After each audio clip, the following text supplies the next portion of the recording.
Hello, Bacho. Let's read the question. Read the passage given below. Despite plenty of naysayers, the textbook is dead. It just doesn't know it yet and continues on walking about us through our life. I even have one, a textbook of physics on my bookshelf beside me that was printed in 1891. It has some line drawings and no color. Today, textbooks have a lot of colors and images and engaging questions sprinkled about them. They also have tons of advice for teachers on how to use them effectively. सो बच्चों पहला paragraph ये कह रहा है कि text book नेसियर्स ये कहते हैं कि टेक्स्ट बुक मर चुकी है, टेक्स्ट बुक आपको यूज नहीं करता। तो जो ऑथर है इस पैसेज का वो ये कहता है कि उसके पास एक फिजिक्स की बुक है जो 1891 में छापी गई थी और उसमें लाइन ड्राइंग्स हैं विदाउट एनी कलर। तो आजकल की किताबें बहुत अलग हो गई हैं, उसमें बहुत सारी इमेजेस हैं और टीचर्स को ये भी बताती हैं कि बच्चों को इफेक्टिवली कैसे पढ़ाया जाए। The word textbook originated in the 1720s, almost 300 years ago. It's had a good run and is ready to retire. Those who argue that you cannot learn well without a textbook ignore the centuries prior to 1720 when lots of people learned and learned well with no textbooks anywhere. You can learn without textbook, that's certain, but why should you bother to change something that's worked for 300 years? Many deliver the verdict in a single word, technology. That's way too simplistic. So बच्चों text word का इजाद हुआ था, originate किया था 1720s में, और ये कहते हैं कि ये 300 साल से चलती आ रही है। पर पहले लोग कैसे पढ़ते थे 1720 से? तब भी तो टेक्स्ट बुक्स नहीं होती थी। तो आजकल के लोग कह रहे हैं कि बिना टेक्स्ट बुक के भी पढ़ा जा सकता है टेक्नोलॉजी से।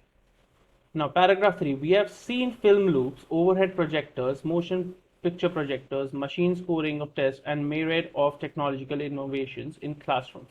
But the textbook remains. No technology alone will not end the reel of the textbook. It takes something more that became available in the 1940s, the programmable electronic computer. But here we are, 70 years later, with plenty of textbook visible. The computer was not sufficient by itself. तो बच्चों ये कहते हैं कि technology में जैसे जैसे advancement हो रहा है, टेक्नोलॉजी जैसे जैसे बढ़ती जा रही है, पर टेक्स्ट बुक्स को अभी तक रिप्लेस नहीं कर पाई है कंप्यूटर्स के आने के बाद भी। Paragraph 4. The next big change began with an ARPANET in the 1960s. The foundation led to the internet and its growth has been phenomenal. But a widespread communication medium alone is not sufficient for the textbooks either.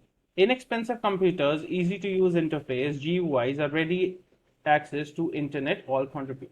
तो बच्चों internet के आजाद के बाद, ARPANET के आजाद के बाद भी text books को अभी तक रिप्लेस नहीं किया गया है और ये बोलते हैं कि it is not sufficient to replace text books yet. Paragraph 5. Fine, say many, but the textbook publishers are putting their books online. They are creating e-textbooks, so textbooks live. तो बच्चों ये कहते हैं ठीक है कंप्यूटर्स आ गए हैं, बट टेक्स्ट बुक पब्लिशर्स अब अपनी किताबों को ऑनलाइन जा रहे हैं और उनको ई टेक्स्ट बुक्स कह रहे हैं, तो अभी भी टेक्स्ट बुक्स जिंदा हैं। This argument misses the essential difference between education technology in earlier times and education technology in the present, other than mere cost. Computer software can be interactive. Previous education technology was like textbooks, rather passive. Active learning is far superior to passive learning, so much so that it's not a step, not a leap, but a rocket propeller launch past old-fashioned learning. तो बच्चों argument ये create हो गया है कि क्या difference है between education technology जो पहले यूज होता था और जो अब यूज होता है। जो कंप्यूटर सॉफ्टवेयर हैं वो बहुत इंटरेक्टिव हैं, बहुत मजेदार हैं, और जो पहले की एजुकेशन थी वो टेक्स्ट बुक थी, वो पैसिव थी, बट अब ज्यादा इंटरेक्टिव है। The mental engagement with something that determines whether you learn and how well. The really big change will come when students can jump into online situations that are more like real life and are able to use variety of devices to reach the web and become the part of the learning community. They will be guided by a combination of human mentors and machines. तो बच्चों तब हम एक बहुत बड़ा jump मानेंगे जब बच्चे ऑनलाइन सिचुएशंस में ज्यादा अपनी रियल लाइफ के सिचुएशंस सॉल्व कर पाए, वो वेब पे पहुंचे और एक लर्निंग कम्युनिटी का पार्ट बने। Furthermore, diagnostic analysis of their work will tell mentors whether students are ready for certain learning and more importantly when they are not. और ज्यादा एनालिसिस तब हो पाएगा जब मेंटर्स ये बता पाए कि स्टूडेंट अभी ये पढ़ने के लिए तैयार हैं या नहीं। 8th paragraph, textbooks do not tap into our brains to realize this learning potential. Hence, today textbook is a zombie. It's just waiting for that wooden stake or silver bullet to put it in a well-deserved rest.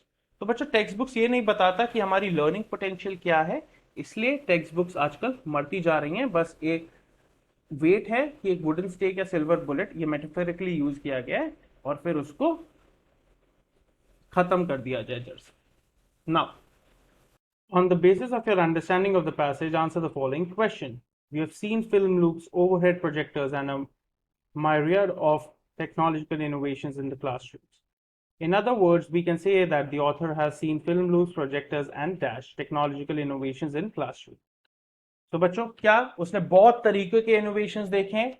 सो क्या होगा, हम different लिख सकते हैं। Different, myriad का मतलब different, variety, variety, ये तो सीधा सीधा सिनोनिम है, तो ऑप्शन वाइज चलेंगे।